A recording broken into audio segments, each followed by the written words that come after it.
హాస్పిటల్‌లో ఉన్న చక్రిని చూసి మహాలక్ష్మి ఒక మాటైతే చెప్తుంది. ఆ మాట వినగానే చక్రి తను హాస్పిటల్‌లో ఉన్నాడన్న సంగతి కూడా మర్చిపోతాడు. ఒక్కసారిగా లేచి "నువ్వు చెప్పేది నిజమా?" అని అడిగేసరికి గాయాలతో నొప్పి పెట్టిన చక్రి ఒక్కసారిగా అరుస్తూ ఉంటాడు. అందుకే చెప్పేది నెమ్మదిగా ఉండాలని. అయినా ఎందుకు మీరు ఇంతలా సంతోషపడుతున్నారు అనేసంటే, "మీరు చెప్పిన మాట అలాంటిదండి" అనేసి చెప్తూ ఉంటాడు.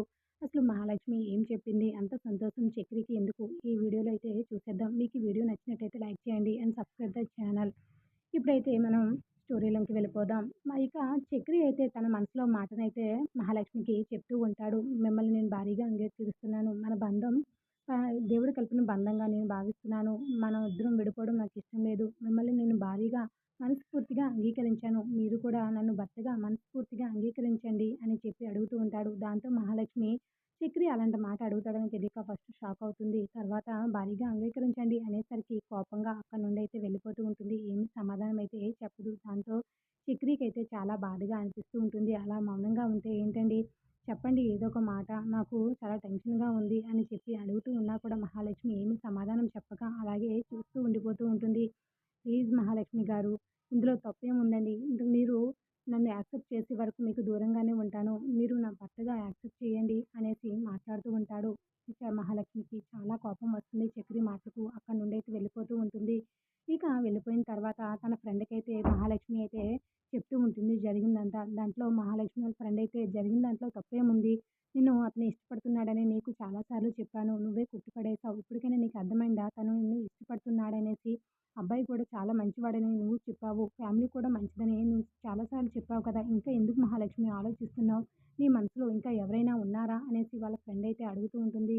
లేదు, నా మనసులో ఎలాంటి ఆలోచన లేదు. అలాగని నాకు చిక్కుడుపై ఎటువంటి అభిప్రాయం కూడా లేదు అని అంటుంది. అదేంటి అభిప్రాయం లేకపోవడం ఏంటి? కానీ ఇన్ని నెలలుగా చూస్తున్నావు కదా! తనేంటో నీకు అర్థం కాలేదా ఇంకా? తను నిన్ను ఇష్టపడుతున్నాడు. నీ మనసులో కూడా ఎవరు లేనప్పుడు కాస్త టైం అవ్వు. తనని అర్థం చేసుకోవడానికి నువ్వు ప్రయత్నించు. అప్పుడు తనేంటో నీకు అర్థమవుతుంది. అప్పుడు నీకు తనపై ప్రేమ కలగొచ్చు. నేను చెప్పేది విను.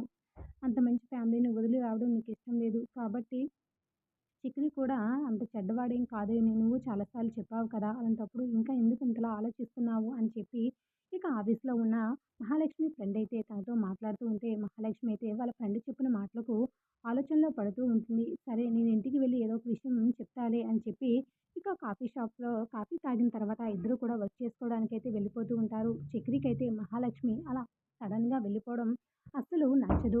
కరెక్ట్‌గా ఏ విషయం చెప్పకుండా అలా వెళ్ళిపోయినందుకు చక్రి అయితే చాలా బాధపడుతూ ఉంటాడు. ఇక ఆ కన్‌ఫ్యూజన్‌లోనే అలా బాధపడుతూనే మహాలక్ష్మి గురించి ఆలోచిస్తూ కారైతే డ్రైవింగ్ చేస్తూ ఉంటాడు. ఎదురుగా వచ్చిన ట్రక్ అయితే చూసుకోడు. సడెన్‌గా ఒక్కసారిగా ఎదురుగా వచ్చిన లారీని చూసుకొని పక్కకు తప్పించిపోయి డివైడర్‌నైతే గుద్దేస్తూ ఉంటాడు. దాంతో కాస్త గాయాలైతే చక్రికి తగులుతూ ఉంటాయి. వెంటనే అక్కడున్న వాళ్ళైతే అంబులెన్స్‌ని పిలిపించి ఇక వెంటనే హాస్పిటల్‌కైతే అడ్మిట్ చేస్తూ ఉంటారు.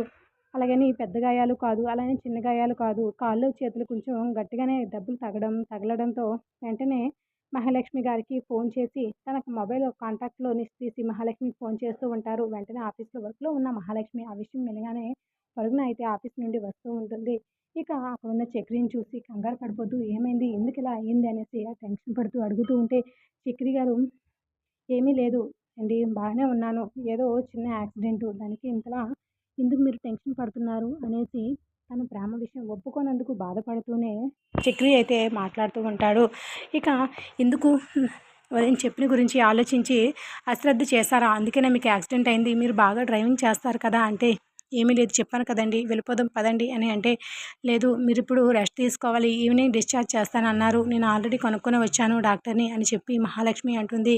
ఇక వెంటనే మహాలక్ష్మి అయితే పెద్దయ్య వాళ్ళకి వస్తూనే ఫోన్ చేయడంతో వాళ్ళు కూడా వస్తూ ఉంటారు. ఎందుకు ఇంత అశ్రద్ధ నీకు అనేసి పెద్దయ్య కూడా వచ్చి మాట్లాడుతూ ఉంటే, ఇక నారాయణ అయితే ఏమీ మాట్లాడు మౌనంగా చూస్తూ ఉంటాడు. ఆ పిల్ల దీని ప్రేమను యాక్సెప్ట్ చేయలేదు. అందుకే వీడు అశ్రద్ధ చేసి ఇలా ప్రాణాల మీదకి తెచ్చుకున్నాడు అని మనసులో అనుకుంటూ ఉంటాడు. ఇక కేశవకి కూడా అర్థమవుతుంది వాళ్ళ అన్నయ్య బాధ అయితే. ఇక అందరూ కూడా వెళ్ళిపోతారు. ఇక ఇంటికి వెళ్ళిపోయిన తర్వాత మహాలక్ష్మి కూడా వె వె వెళ్ళిపోతాను అని పెద్దికి చెప్తూ ఉంటుంది. కేశవ అయితే వాళ్ళ అన్నయ్య దగ్గర ఉంటానని అనడంతో మహాలక్ష్మి అలా మధ్యలో వదిలేసి వెళ్ళడం చక్రికి అస్సలు నచ్చలేదు. ఎందుకు చక్రి ఇలా చేశావు అని అంటే, ఏదో లేరా నేను నా మనసులో ఉన్న మాట తనకు చెప్పాను. తను ఇంకా ఏమీ సమాధానం చెప్పలేదు. ఆలోచనలో ఎదురుగా వస్తున్న ట్రక్ చూసుకోలేదురా అంటే నువ్వు ఇలా అశ్రద్ధ చేయకు. తను నీ ప్రేమని ఖచ్చితంగా యాక్సెప్ట్ చేస్తుంది. నాకు ఆ నమ్మకం ఉంది. అందులో నువ్వు ఇలాంటి పిచ్చి పనులైతే అస్సలు చేయకు అని కేశవ అంటాడు. మహాలక్ష్మి ఇక హాస్పిటల్ దాటి ముందుకు వెళ్ళగానే తనకు అసలు ఇంటికి వెళ్ళాలనిపించదు. ఇక అక్కడే ఆగిపోయిన మహాలక్ష్మిని చూసి పెద్ది అయితే ఏమైంది మహా అనేసి అడుగుతూ ఉంటాడు. నేను ఇక్కడ చక్రి దగ్గర ఉంటాను. మీరు వెళ్ళిరండి. తనకి క్యారియర్ తీసుకురండి. అప్పుడు వస్తాను అని చెప్తే సరే అమ్మా జాగ్రత్త. ఏదైనా అవసరమైతే ఫోన్ చేయు అని చెప్పి ఇక పెద్ది అయితే వాళ్ళ నాన్నని తీసుకుని కన్నాతో పాటు వెళ్ళిపోతూ ఉంటే కేశవ అలాగే మహాలక్ష్మి అక్కడ ఉంటుంది. మహాలక్ష్మి వెనక రావడంతో మా చక్రికైతే చాలా సంతోషంగా అనిపిస్తుంది. ఏమండి ఎందుకు వచ్చారు అని అడిగితే ఏమీ లేదులే నాకు ఆఫీస్లో పెద్దగా వర్క్ ఏం లేదు అందుకే ఇక్కడ ఉందామని వచ్చాను అని చెప్పేసరికి ఓ సరే అనేసి ఇక అక్కడ ట్యాబ్లెట్లకి మత్తుకి పడుకొని ఉంటాడు చక్రి అయితే. కేశవ అయితే మహాలక్ష్మి దగ్గరికి వస్తాడు. ఏమైందండి మా అన్నయ్యని మీరు ఇష్టపడటం లేదా?